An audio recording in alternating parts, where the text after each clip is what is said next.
Hi there, it's Lisa here from Business in Heels, and I'm online today talking to the wonderful Nicolette Murray. So let me give you a quick introduction. So Nicolette Murray is the Vice President of Intuit QuickBooks and the Country Manager here in Australia, which is pretty awesome given that Australia doesn't have that many sort of female CEOs. So we love getting people like Nicolette online. And you're responsible for leading this amazing expansion that QuickBooks is happening. So QuickBooks just hit two amazing milestones recently. So one, you got over 100,000 customers in Australia. Yes, really excited that we surpassed the milestone of 100,000, which is such a powerful number for us here in Australia because we've been in the market for only 4 years. So really excited that we've grown so quickly. Yeah, cool. So we had a 100,000 milestone hit a couple of months earlier. So yeah, awesome. There you go. Love it. It's a good number. It's a good number. Yeah. Absolutely. And then you also just hit another milestone too. Yeah, so last week we were named Australia's #2 in the best places to work in Australia. So that was another enormously exciting milestone because our people are so important to us, and we now have a team of 120 in Australia. And so this is just a great celebration for the team.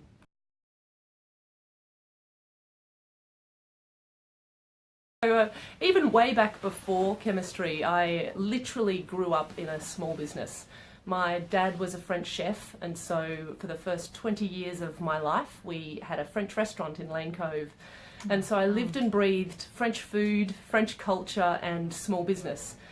And one of the parts of that was most interesting for me was learning how to work hard from a very early age.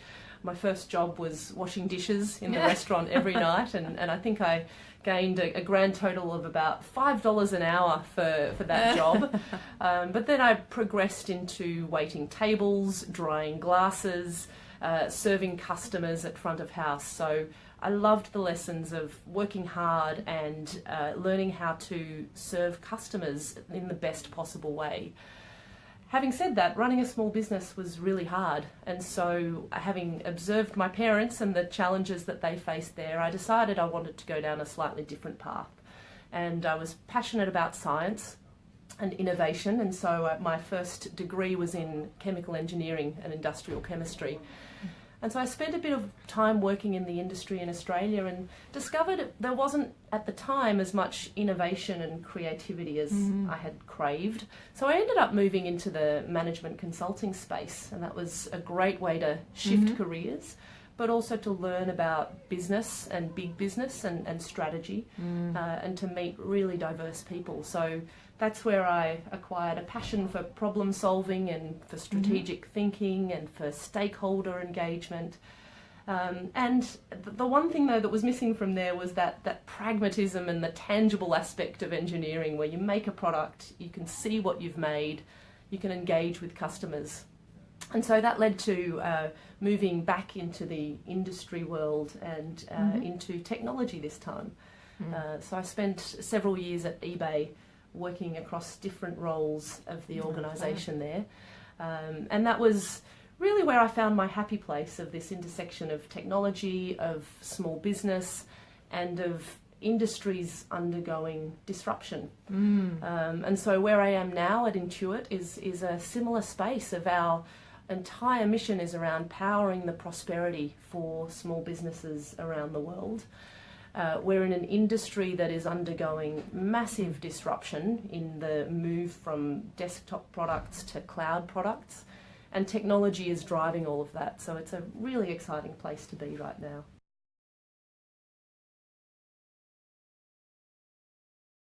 Yeah, so as you said, it's so critical for small businesses to have the tools that they need in order to help not just manage their finances, but manage their businesses overall.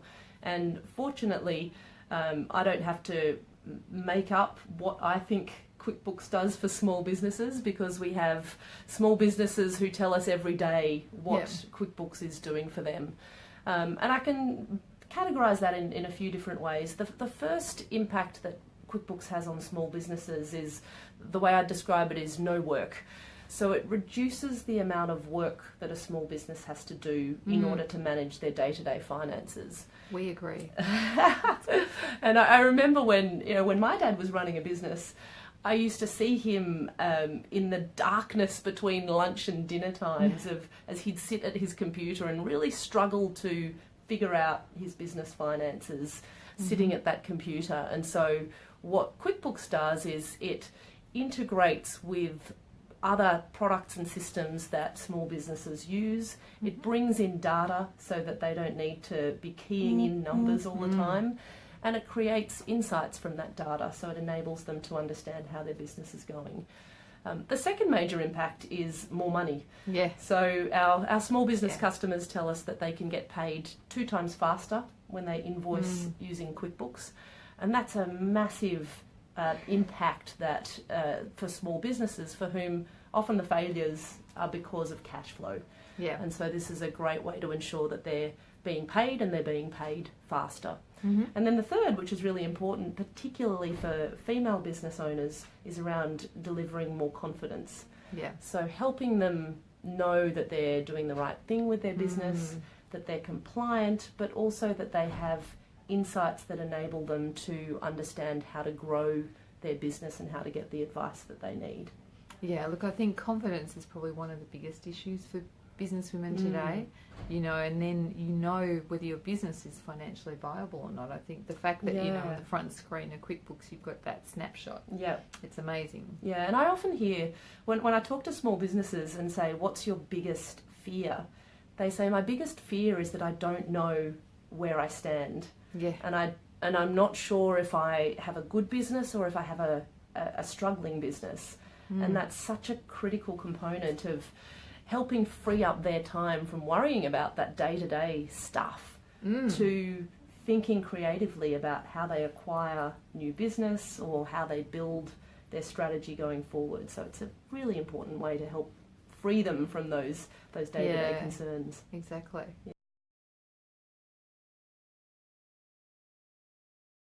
Yeah, right. It's a great question. And I think the first thing is the mission fires me up.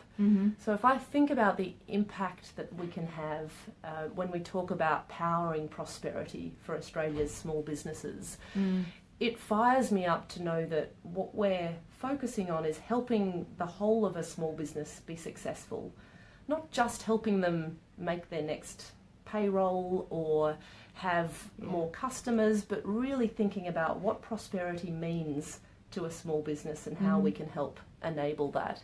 And so that's absolutely the first thing that gets me out of bed every day. Yeah. I'd say the second thing about working at Intuit, which I find really exciting, is that it's a constant learning curve. We're a business that is continually disrupting ourselves. And that's why we've sometimes been called the 30-year-old startup, because we recognise that we need to be innovating every single day across all areas of our business. And so we've talked in the past about how we use rapid experimentation to learn very fast and to make sure that we're constantly challenging ourselves. So for me, I find that very rewarding, to be constantly feeling like I need to learn, I need to grow. And then the third I'd have to mention is the people that I work with inspire me every day. And that's not just the people in the team, it's also our customers and our partners, where I love being able to visit customers who are doing amazing things or partners who are changing the face of their industry. And then seeing our employees come to work with a passion and a drive to make a difference. It's a real buzz.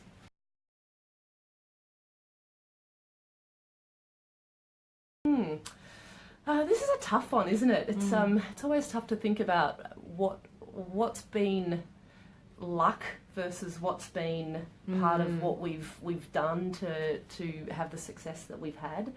But if I think about reflecting back on what I wish I had done more of or figured out earlier, the first thing is around the learning mindset. So always being open to learning, being curious about what's working well as what's not working well, and building in that reflection time to make sure that I'm constantly looking back at what have I done, what would I have done differently in these situations.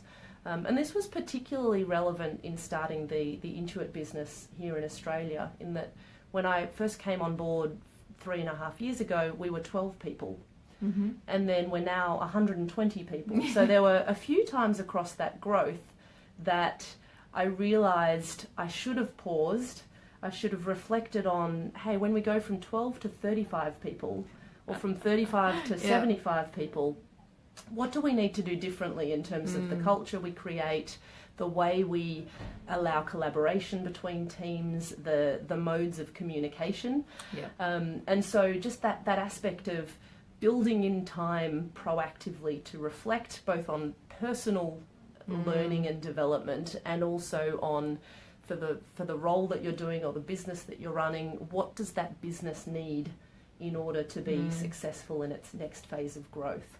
I see this a lot, particularly with small businesses, where the owner is typically the person that does all the operations, all the hiring, all of the finances, the janitorial duties, the planning and everything like that. And I think there's something there around how can you create that space for yourself on a regular basis to be able to reflect and learn and plan ahead. Yeah, and I think that's a real point about leadership, you know, not to isolate yourself.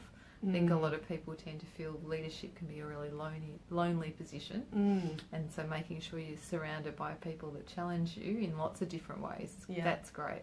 Yeah. And I think an interesting part of that is, especially for people who are in a position where they're either the single leader or they own a small business or they own the business themselves, is thinking about building that external network. And a lot of people think about networking as a way to get more customers or a way to build strategic partnerships. But there's an aspect of networking that's just purely gaining perspective and gaining different points of view, so that you don't get too caught up in your world. And sometimes I find that when I'm feeling under pressure or I'm needing a bit of that perspective, purely talking to someone from a completely different business or industry can often just help snap me out of that and gain a bit more breadth of what the potential solutions might be. A question, we both did the CEO Sleep Out. Will you be doing yours again next year? I will be, and I've done it twice now. And I had a year in between where I had a small baby, so I couldn't attend. Yeah, fair enough. But what I found from doing it was I went into the CEO Sleep Out thinking it was about raising money, and yes, absolutely, it's great to get high-profile CEOs and people who have great networks to raise money for an absolutely brilliant cause. At the same time, my first experience of it, I discovered that a huge part of it was also about raising awareness and empathy. And I think we both had a similar experience of recognising that the physical aspect of spending a night in a cold and uncomfortable environment is not pleasant. No. And yet some of the biggest moments of insight for me were meeting some people and hearing some stories of those who had experienced homelessness, and recognising that it wasn't as far away from our everyday network as we thought it was.